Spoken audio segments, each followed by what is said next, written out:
A couple kids of Hollywood royalty that are certainly making their name in film lately. Jack Quaid and Ray Nicholson head up this action comedy. Let's talk about Novocaine.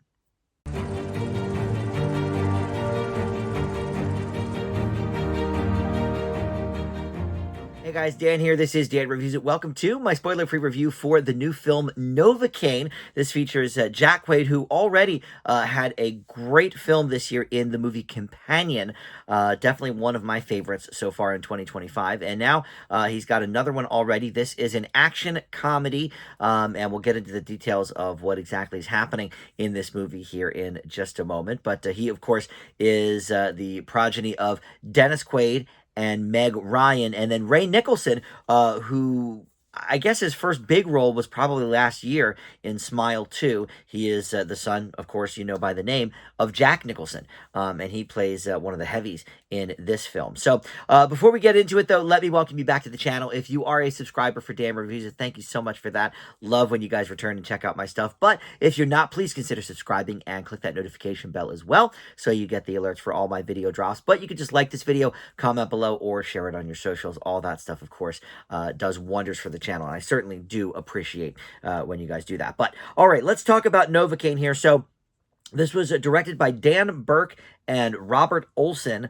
who I am not really familiar too much with their stuff. They did a movie called Significant Other from a couple of years ago. I think that was like a Hulu original that I thought was pretty decent, for a streaming thriller. But this is by far their biggest film yet.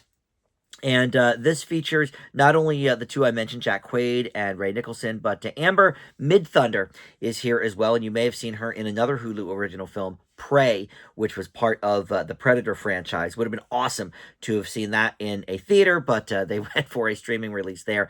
So this is her biggest, I think, theatrical release to date. And then you have Jacob Batalon in a supporting role as well. Of course, he is Ned from, is that his name? Ned from the Spider-Man series. And he was in Y2K, I think, last year, the Jonah Hill movie. But anyway, so Jack Quaid stars as the vice president of a bank who has this condition where he can't feel pain.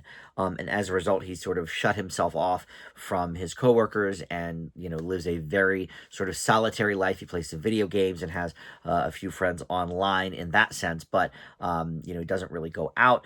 But he is approached by the Amber Midthunder character, Sherry, who is an employee at the bank, and she happens to spill hot coffee on him. He doesn't even notice because he can't feel pain, but she feels so bad. She's like, please, please, please come out to lunch with me. Let me make it up to you, etc., etc. And so the two of them start a bit of a love connection.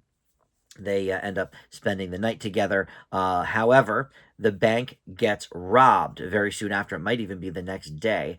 And they end up, taking the bank for a lot of money. But more importantly, they kidnap her. And so Nathan decides, well, I'm going to try and figure this out by myself.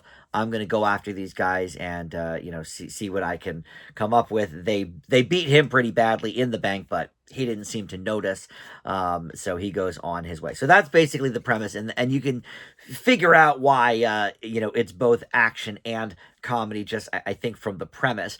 So there's a lot of John Wick or Equalizer style violence here, and I definitely had to turn away a few times because the violence and the gore level is quite high, because of course this guy can't feel pain. He can certainly get hurt, and his insides, who knows what they look like after this day of chasing these guys down, but his outside, he doesn't know. He doesn't feel anything, so he just keeps going and keeps going, and it's almost, so there's a portion that's like this John Wick Equalizer type of violence and action and chase sequences and all of that. But the other half of that is because he has this condition, it also veers very much into Looney Tunes style comedy action, in which he's being assaulted and attacked by all of these different things, that Wile E. Coyote might suffer in some instances,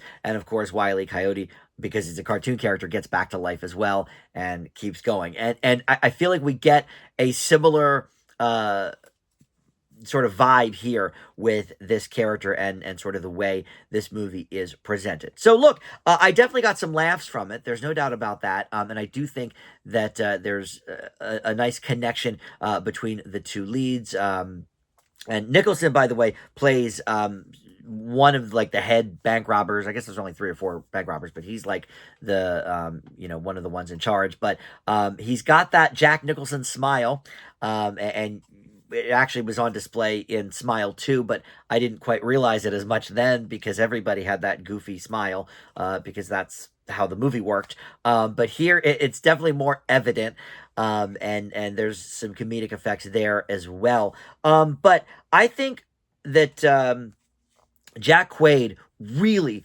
really has a strong career ahead of him. There's a lot of nepo babies in the industry these days where maybe some of it isn't deserved, and some of the people don't have as much talent. But boy, Jack Quaid is talented. And of course, he's already been part of a huge ensemble with the TV show The Boys, and he's done some other things along the way. But the 1-2 punch, no pun intended, of Companion earlier this year, and then just a few weeks later, this movie Novocaine. I think we have a real star in the making here, in Jack Quaid. He's so likable, and he's great as this character. I can see them making this maybe into some sort of franchise. I mean, Nobody was a spinoff of well, it wasn't a spin-off of John Wick, but it was from the same people of John Wick, and now they're making a second Nobody film. I think this is very much in that kind of a vein, just with a more comedic tone. Now, I will say, it probably overstays its welcome by about 10 or 15 minutes. It's one of these instances where, when it probably should be over, 2 or 3 more things happen, and somebody gets up and it's like, okay, we got to fight this guy again. This falls prey to that a little bit. Certainly towards the end, I think we could have maybe nipped it in the bud a little bit quicker. And this is kind of like just a nitpick, but I've never seen a movie where nobody gets out of the way at all for a police car or an ambulance with its sirens on. I mean, there's several chase sequences in this movie where cop cars are going down the street or an ambulance is going down the street, and everyone's just driving like normal. No one's getting out of the way.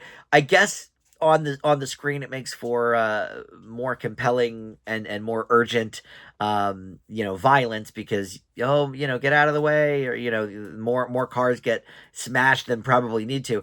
But that just sort of stuck out to me because it kept happening over and over again. Every time there was a scene like that, I was like, okay, in the real world, people typically get out of the way for these vehicles. But anyway, maybe it added to the comedy. I don't know. I didn't find that part so humorous. But in any event, I think this is a winner. And Jack Quaid, certainly, like I said, 2 in a row here for him in the huge win categories. I leave Novocaine with a B+, and we're going to certainly look for his next feature film. I don't know if The Boys is still on. Is The Boys over yet? Because we've got that going on too for him as well, obviously. All right, well, thank you so much for watching Dan Reviews It, and I'll see you next time. Bye.